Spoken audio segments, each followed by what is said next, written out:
ఏటా 25.1 కోట్ల టన్నుల ప్లాస్టిక్ తయారవుతుంది. సులభంగా చెప్పాలంటే దీంతో 2 లక్షల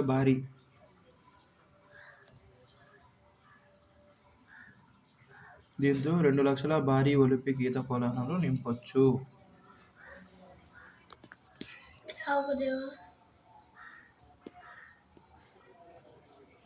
ఏటా తయారవుతున్న 25.1 కోట్ల టన్నులో 5.2 కోట్ల టన్నులకు పైగా సరైన నిర్వహణ లేక బహిరంగ ప్రదేశాల్లో కాల్చడం వంటి చర్యల ద్వారా వాతావరణంలో కలిసిపోతుంది.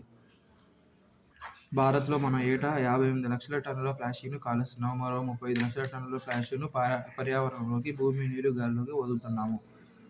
మొత్తంగా ఏడాదిలో సుమారు 90 లక్షల టన్నులకు పైగా ప్లాస్టిక్ భూతాన్ని ఈ ప్రపంచం మీదకి వదులుతున్నాము. నైజీరియా 35 లక్షల టన్నులు, ఇండోనేషియా 34 లక్షల టన్నులు, చైనా 28 లక్షల టన్నులు తర్వాతి స్థానాల్లో ఉన్నాయి.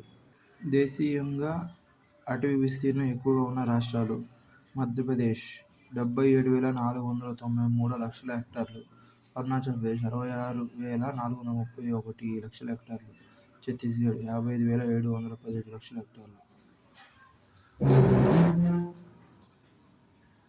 గుంటూరు రైల్వే స్టేషన్కు NSG2 హోదా.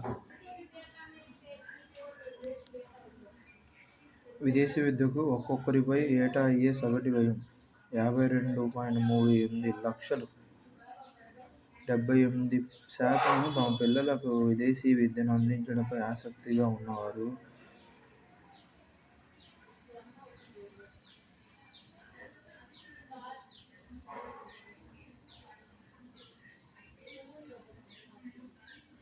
వింటేజ్ కాఫీ కొత్త ప్రీమియం కాఫీ లాంజ్ ప్రారంభం.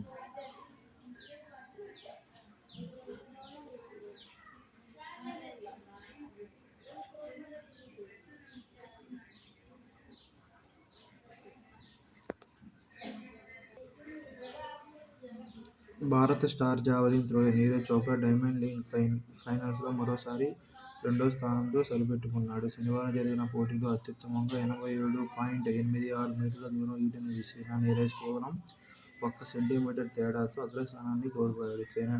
గ్రెనడాకు చెందిన పీటర్ శాండర్సన్ 87.87 మీటర్లతో ఛాంపియన్గా నిలిచాడు. తన మూడో ప్రయత్నంలో అత్యుత్తమ ప్రదర్శన చేసిన నీరజ్ ఆఖరి ప్రయత్నంలో 86.46 మీటర్ల దూరం జావెలిన్ విసిరి రెండో స్థానానికి పరిమితమయ్యాడు.